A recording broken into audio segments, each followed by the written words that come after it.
Togo, des rafles sont organisées par des éléments de la police togolaise publié le 18 septembre 2022 par Miadjo. Le phénomène commence à inquiéter. Des rafles sont organisées dans la capitale togolaise par des éléments de la police de certains commissariats, et contre la libération des personnes arrêtées, il serait réclamé 20 000 FCFA. Avant cette affaire, nous avions eu vent de ce que les vendredis, des éléments de la police en patrouille font des rafles dans certains quartiers de Lomé.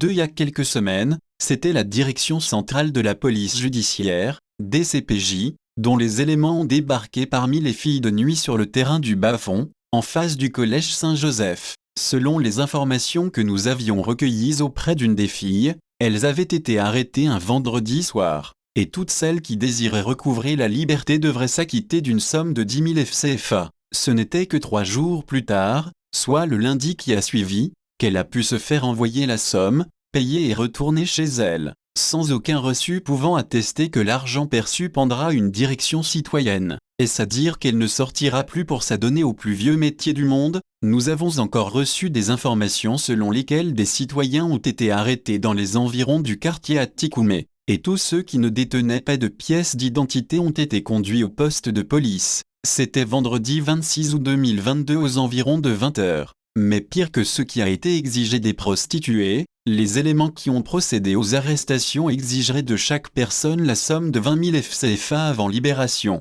et sans aucun reçu qui prouve le caractère légal de ce qu'il convient d'appeler un racket. Dans le cas relaté plus haut pour les prostituées comme dans celui-ci, on se demande où va cet argent et si cette façon de rançonner les populations participe à la paix sociale. Surtout que, jusqu'à preuve du contraire, seule la région des Savanes est décrétée sous un couvre-feu. Doit-on exiger de l'argent à des citoyens arrêtés sans sommation et en période d'absence de couvre-feu? La prostitution est-elle interdite au Togo? Loin de nous l'idée de faire la promotion de ce genre d'activité à laquelle s'adonnent certaines femmes. Mais quelle réaction aura le policier lorsqu'il est confronté devant deux situations dans lesquelles une femme est arrêtée pour vol et une autre pour prostitution? Si rançonner ces filles et des citoyens lambda qui ont eu le malheur de ne pas détenir de pièces d'identité, et Dieu seul sait que nombreuses sont les Togolais qui sont dans cette situation, à hauteur de 10 000 F et 20 000 FCFA constitue la solution au mal invisible pour lequel les forces de l'ordre sont en patrouille. Alors on ne peut que leur dire désolé. Source: